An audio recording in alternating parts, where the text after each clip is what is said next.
My heart raced as I stared at the interview room door. I hadn't seen her in 5 years. How could she be here? I was finally getting my shot at the big leagues, the job I worked my whole life for. But there she was, Jessica, the one person who had ruined everything. I had been disowned at 18 for her. She was the one who got all the love, all the attention, while I was left out in the cold struggling to make something of myself. All my sacrifices, my dreams, they were nothing. In my father's eyes, I was expendable. She was always the golden child, and I was just the backup. But now, 5 years later, I'm sitting in the same room as the person who betrayed me, ready to take the career I deserve. And somehow she's here, competing for the same role. What was she really after? It all started when I was 18. I had just been accepted into one of the top law schools in the country. I was on top of the world, finally ready to chase my dreams. My father, Daniel Walker, always had high expectations, but he was proud. I remember him telling me that I was his greatest achievement, that I would make a name for our family. But everything changed when Jessica got into trouble. She was caught cheating in school, something so unlike her, or so I thought. At first, I didn't believe it. Jessica, my baby sister, always seemed so perfect. But then I found out she wasn't just cheating. She had been secretly dating a man who was almost twice her age. Someone we barely knew, but someone my father would consider a threat to the family's reputation. The scandal nearly destroyed us. My father was furious, embarrassed, and desperate to salvage what little dignity was left. I couldn't stand to see him so disappointed. So I did what any loyal sister would do. I stood by her side. I defended her, made excuses for her, convinced myself that she was just going through a phase. I believed that if I helped her, everything would be okay. But instead of supporting me, my father turned on me. He gave me an ultimatum. You either choose her or you choose this family. I chose Jessica, thinking that the bond between sisters was stronger than anything. I didn't even realize how much power I had already lost. That was my first mistake. My mother, Maggie, didn't fight back either. She stood in the background, silent, too scared of my father's wrath. It wasn't long before I was kicked out of the house, thrown out as if I meant nothing. I spent the next few years trying to rebuild my life from nothing, working grueling jobs, struggling to stay afloat. I put everything into my studies, determined to make a future for myself.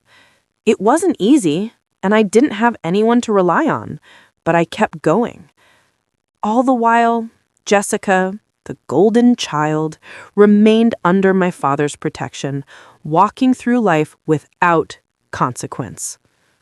I kept telling myself it would all be worth it, but no one warned me that one day I'd be sitting across from the person who ruined my world, at the very interview I'd fought so hard to get. As I sat down in that sleek, cold interview room, the adrenaline in my veins felt like fire. This was it, the job I had worked for my whole life. My hands were steady, but my mind was racing. I had made it this far on my own. No help from family, no safety net, just sheer willpower and grit. And now, it was about to pay off. I knew that with this opportunity, everything would change. I could finally prove to myself that I didn't need them. I didn't need anyone. Then the door swung open, and my stomach dropped. There she was, Jessica, the girl I had given up everything for, the sister who had been the cause of my downfall. I froze. For a moment, I didn't even recognize the woman standing in front of me. She was dressed in a sharp, tailored suit, nothing like the naive girl I remembered. She had changed, grown up, and yet there was something about her that was unmistakable. Her eyes met mine, and a slow, almost calculated smile spread across her face. For a second, I thought I was imagining it. Maybe I was too tired, too caught up in the pressure of the interview. But no, this was real. Jessica was sitting right across from me, her face like stone. She didn't flinch. She didn't look guilty. If anything, she looked confident, almost like she belonged there. I couldn't breathe. How was this happening? How was she sitting here competing for the same position I had earned through blood, sweat, and tears? The interviewer's voice broke through the silence.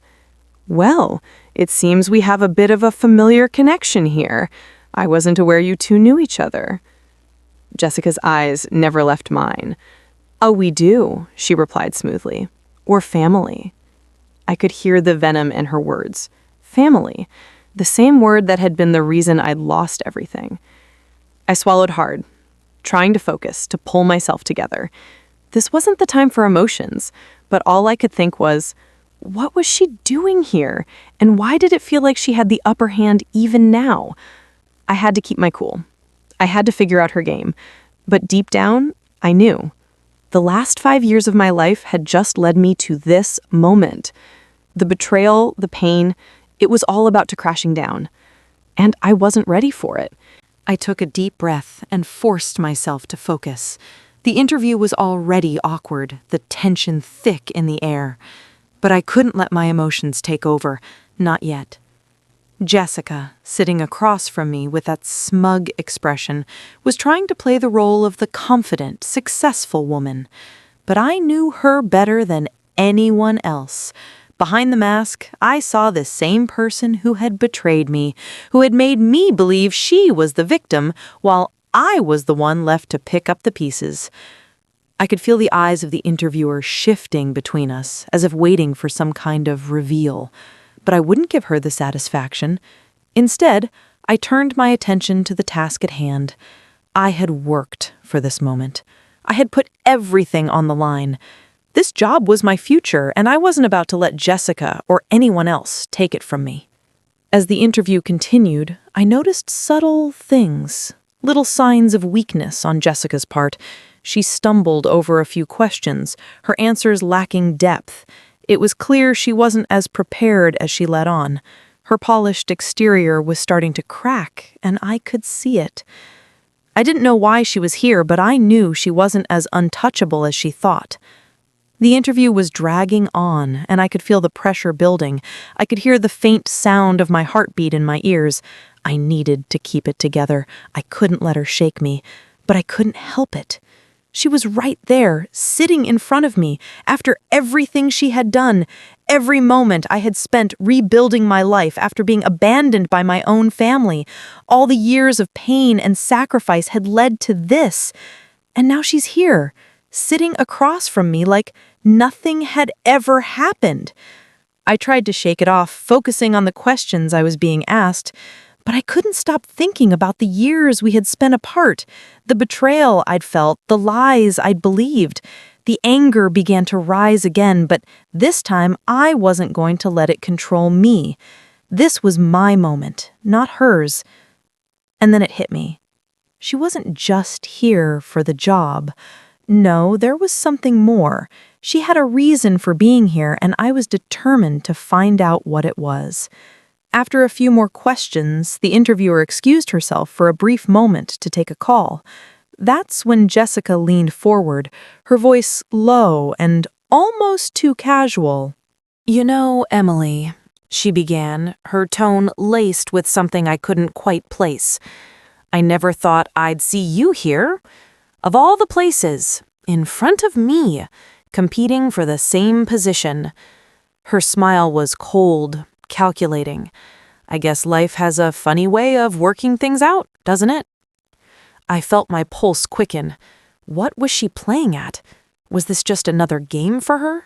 Did she think I was some kind of fool? I leaned forward, matching her intensity. "What do you want, Jessica? If you're here to try to ruin my life again, just say it. You've done enough damage already." She smirked, leaning back in her chair, clearly enjoying the power she had over me. "Ruining your life? Emily, you're the one who walked away. I didn't kick you out. I didn't make you leave. You did that to yourself." Her words were like a slap in the face. She still didn't understand. She still didn't get it. She had never truly seen the consequences of her actions, the consequences of being the one who was always favored, always forgiven, while I was left to pick up the pieces. But I wasn't going to let her push me around anymore. I had spent too many years letting her control the narrative. This time, I would make my own.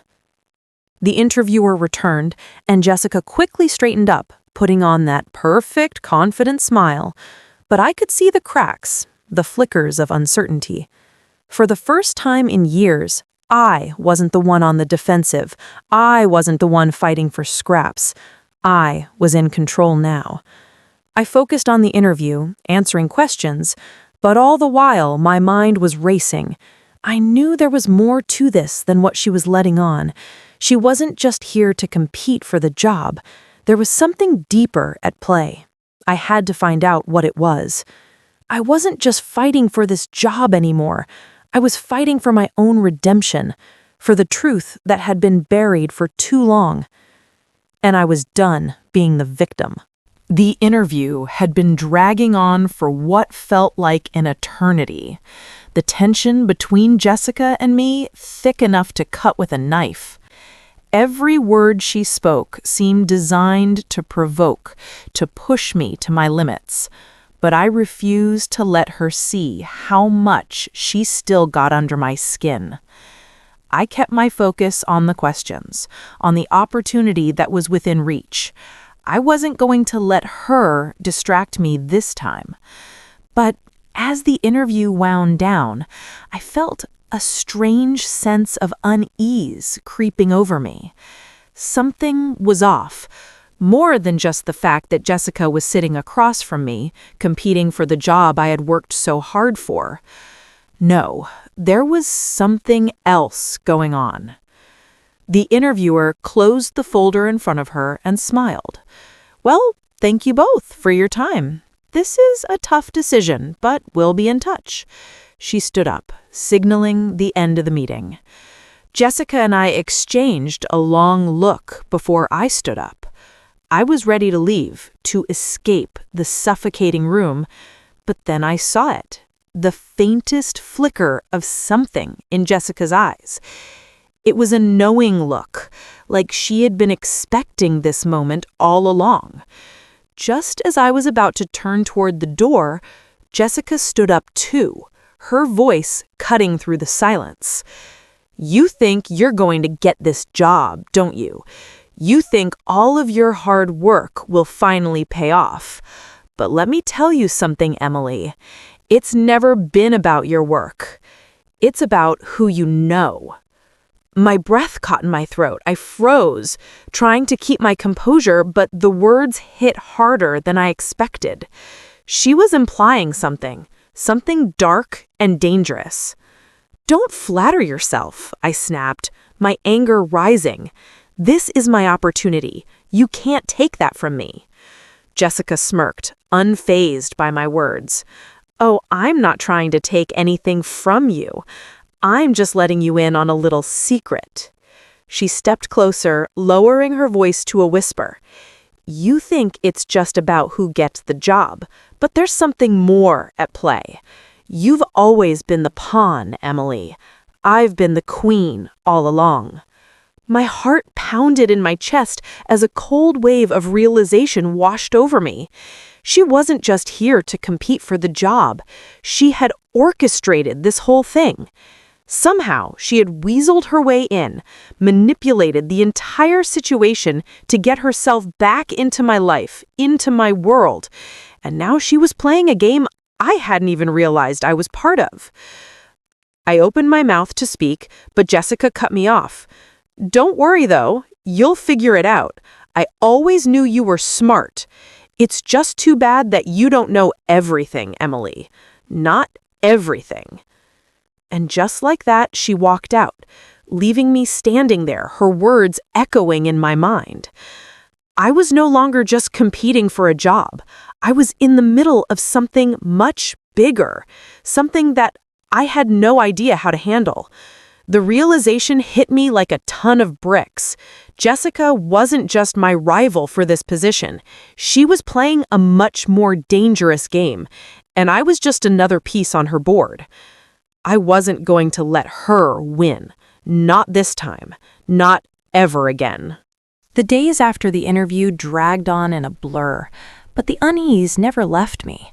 Jessica's cryptic words haunted me, and every time I tried to focus on the job, my mind kept drifting back to her. Something wasn't right, and I needed to uncover the truth. I started looking into everything. Who was behind the hiring process, who made the final decisions, and what kind of influence Jessica could have had in the company. It didn't take long before I found a lead. A former colleague from one of my past internships had a friend in the firm's HR department. They didn't know much, but they did confirm something I hadn't considered. Jessica's connection to the firm went deeper than a simple job application. She had been in talks with one of the senior partners before the position even became available. The truth slowly came together. Jessica hadn't just applied for the job, she had been placed there. I couldn't believe it. The betrayal was even worse than I'd thought. Jessica hadn't been competing for a job. She had been sent there to take me down. She had been carefully maneuvering her way into my path, leveraging her connections, all while pretending to be my sister, my ally. This was all about control. She wanted to remind me that I was always the one left behind, that no matter how hard I worked, she would always be the one to win. But now I knew the truth, and I wasn't going to let it slide. I gathered everything, emails, documents, and the confirmation from my source, and I took it straight to the person who could make a difference, the firm's managing partner, Kenneth Ellis. He had no idea what was really going on. When I confronted him with the evidence, it was like watching a bomb drop. His face drained of color as he saw the extent of Jessica's manipulation. He immediately agreed to reconsider the hiring decision and began an internal investigation into what had been going on behind closed doors. The next day, I received the call. The job was mine. But it wasn't just about the position. It was about my integrity, my hard work finally being recognized, and Jessica being exposed for the deceitful person she truly was. I didn't need revenge. I didn't need to take anything from her. The job was mine, earned by my own merit. Jessica, on the other hand, was left with nothing but her lies. And as I hung up the phone, a sense of peace settled over me. I had taken back control, not through anger, but through action. It had been a long, painful journey, but I had finally reached the place where I could stand tall and say that I was the one who came out on top. The best part, Jessica would never see it coming. I sat back in my chair, the weight of everything finally settling. After all those years of fighting, of feeling like I was walking a path alone, I had made it. The job I had dreamed of was mine. More than that, I had finally taken control of my own life. It wasn't about the title, the paycheck, or even the position in the firm. It was about proving to myself that I didn't need anyone else's validation to succeed. Not my father's, not Jessica's, and certainly not anyone who thought I was disposable. As I walked into the office on my first official day, everything felt different. The hallway was still the same, the people still unfamiliar faces, but the power was mine now. I wasn't just another employee. I wasn't a backup plan or an afterthought. I was Emily Walker, and this was my moment. I glanced down at my phone, noticing the time. It had been 5 years since everything fell apart. 5 years since my family's betrayal shattered the life I thought I knew. 5 years of pain, sacrifice, and learning to stand on my own. But now, as I entered that office for the first time as the new hire, something was different. It wasn't just about Jessica or my father anymore. It wasn't about trying to prove anything to them. The person I was really proving something to was myself. I realized then that every step of my journey, the loneliness, the betrayal, the countless nights spent fighting to be seen, had led me here. And as I settled into my new office, I understood something I hadn't before. I had never needed their approval. It was always mine to take. So to anyone out there who feels like they're stuck in a cycle of manipulation or being held back by someone else's expectations, let this be a reminder. You don't need their permission. You don't need anyone to define your worth. If I can rise above the betrayals of the people closest to me, so can you. If you've ever been in a position where you felt like the world was stacked against you, if you've ever fought for what was rightfully yours, I want to hear your story. Drop a comment below, and let's talk about how we can keep pushing forward no matter what. And if this story inspired you, if you found strength in my journey, make sure to subscribe, because the best part of the story is knowing this isn't the end. This is just the beginning. Remember, they may try to tear you down, but your worth is yours to define. And it's stronger than anything they could ever take away.